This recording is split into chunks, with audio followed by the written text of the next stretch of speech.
ফেসবুকের হ্যাকার থেকে বাঁচতে বা আপনার ফেসবুক প্রোফাইলকে সিকিউর রাখতে এই সেটিংসটা অবশ্যই করে রাখুন, না হলে আপনি যে কোনো সময় বিপদে পড়তে পারেন। আপনার ফেসবুক হ্যাক করে অন্য কেউ সেটা খারাপ কাজে ব্যবহার করতে পারে, তাহলে আপনি সমস্যায় পড়বেন। বর্তমান আইন এতটা কঠোর, এতটা স্ট্রিক্ট হয়ে আছে, আপনার ফেসবুক দিয়ে যদি অন্য কেউ খারাপ কাজে ব্যবহার করে তার জন্য কিন্তু আপনি দায়ী থাকবেন। তাই আজকের আমি ভিডিওতে এমন একটা সেটিংস দেখাবো যে সেটিংসটা করে রাখলে আপনার ফেসবুক কেউ হ্যাক করতে পারবে না। তো চলুন সেই সেটিংসটাই আমি দেখাই। তার আগে বলে রাখি বন্ধুরা, চ্যানেলে যদি নতুন হতেন প্লিজ চ্যানেল সাবস্ক্রাইব করে রাখবেন, কারণ এরকম নতুন নতুন বিভিন্ন সেটিংস বা বিভিন্ন আপডেট নিয়ে আমি আমার চ্যানেলে ভিডিও দিয়ে থাকি। তো প্লিজ চ্যানেলটা সাবস্ক্রাইব করে রাখবেন, আর আপনার একটা সাবস্ক্রাইব আমাকে ভিডিও করতে আরো মোটিভেট করে, এবং লাইক কমেন্ট শেয়ার করতে ভুলবেন। তো চলুন সেই সেটিংস দেখাই। প্রথমে কি করবেন, এখানে যে থ্রি ডট অপশন রয়েছে উপরে, এই যে থ্রি ডট অপশনটা আছে, থ্রি ডট অপশনের উপর ক্লিক করবেন। করার পর একদম নিচের দিকে চলে আসবে, এখানে যে সেটিংস অপশন রয়েছে এই সেটিংস এর উপরে ক্লিক করবেন। এবার এখানে যে অ্যাকাউন্ট সেন্টার রয়েছে এই অ্যাকাউন্ট সেন্টারের উপরে ক্লিক করুন। এবার দেখুন এখানে যে পাসওয়ার্ড এন্ড সিকিউরিটি, এই পাসওয়ার্ড এন্ড সিকিউরিটির উপরে আমরা ক্লিক করব। ক্লিক করার পর এখান থেকে দেখুন change password, save login, password,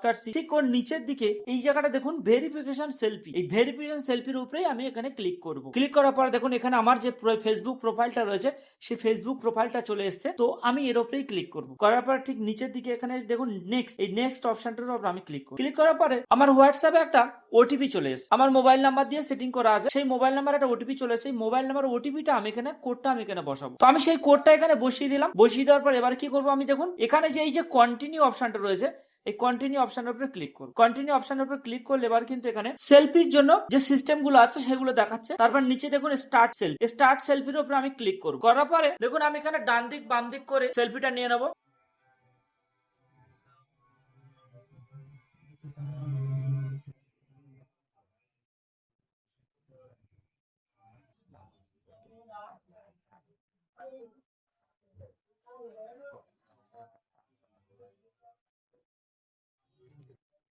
তো আমার এই দেখুন সেলফিটা নেওয়া হয়ে গেছে। এইভাবে ডান দিক বাম দিক করে সেলফিটা আপনাকে নিয়ে নিতে হবে। নিয়ে নেওয়ার পর দেখুন এখানে আপলোডিং নেই, এই আপলোডটা হলেই কিন্তু আমার সেলফি ভেরিফিকেশন কমপ্লিট হয়ে গেল। এখানে দেখুন verification selfie saved, you can update or delete this selfie any time, password and security setting in the account centre. এই সেলফিটাকে আমি ডিলিটও করতে পারি। তো এই সেলফিটা এইভাবে আমি আমার ফেসবুকটাকে হ্যাকারদের হাত থেকে বাঁচাতে পারি সেলফি ভেরিফিকেশন করে। তো সবাইকে অনুরোধ করবো এইভাবে ফেসবুকটাকে সেলফি ভেরিফিকেশন করে আপনাদের ফেসবুকটাকে আপনারা সিকিউর রাখুন, যাতে কেউ হ্যাক না করে আপনাকে বিপদে ফেলে দিতে পারে। তো ভিডিওটা ভালো লাগলে প্লিজ চ্যানেলটা সাবস্ক্রাইব করে রাখবেন। ততক্ষণে ভালো থাকুন, সুস্থ থাকুন, দেখা হবে পরবর্তী কোনো ভিডিও।